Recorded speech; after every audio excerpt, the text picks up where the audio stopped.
ஜபம் பண்ணி ஜபம் பண்ணி ஜபம் பண்ணுறவனே இல்லாமல் போயிட்டா உள்ள ஸ்ரீகரி ஜபம் பண்ணிட்டு இருப்பார்.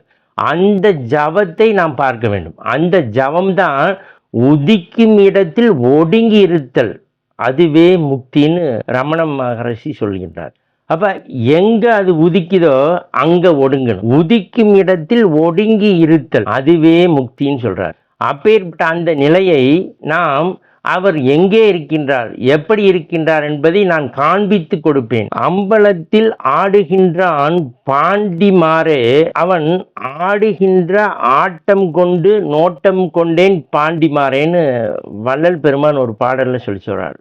அவர் அம்பலத்தில் ஆடிக்கொண்டிருக்கின்றார். அம்பலம் என்றால் நமக்கு உச்சிக்கு கீழே உண்ணாக்கு மேலே இருக்கக்கூடிய அந்த அம்பலத்தை குறிப்பிட்டு சொல்கின்றார். அங்கு சதாவும் ஆடிக்கொண்டிருக்கின்றார். அவருடைய ஆட்டத்தை நாம் கண்டு நோட்டம் கொள்ள வேண்டும். அந்த நோட்டத்தை காண்பதற்கு நாம் ஒவ்வொருவரும் அந்த கருவை உருவாக்கி நாம் கண்ணுக்குள்ளே ஆண் பெண் இரண்டு தன்மையும் அங்கு கருவா உருவாகக்கூடிய தன்மையும் நாம் கண்ணுக்குள்ளே இருக்கின்றது.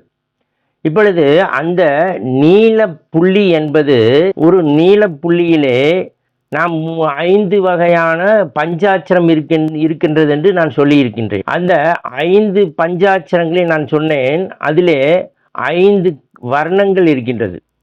அதில் என்ன சொன்னேன், வெள்ளைப்புள்ளி, மஞ்சப்புள்ளி, பச்சைப்புள்ளி, நீலப்புள்ளி, கரும்புள்ளி என்று 5 புள்ளிகளை நான் குறிப்பிட்டு சொல்லி இருக்கின்றேன்.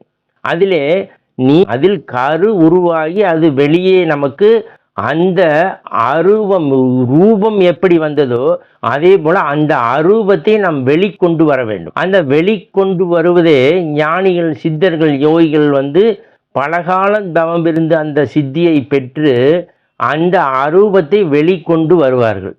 அந்த அரூபத்தை வெளிக்கொண்டு வந்துதான் பெரிய பெரிய ஞானிகளும் சித்தர்களும் மாந்திரீகவாதிகளுமே அந்த அரூபத்தை வளர்த்தார்கள். மந்திர வித்தை கற்றவர்கள், மந்திர ஜாலம் அறிந்தவர்கள் பல காலம் தவம் இருந்து அந்த சித்தியை, அந்த அரூபத்தை வளர்க்கிறார்கள். அந்த அரூபத்தை வெளியே கொண்டு வருகிறார்கள்.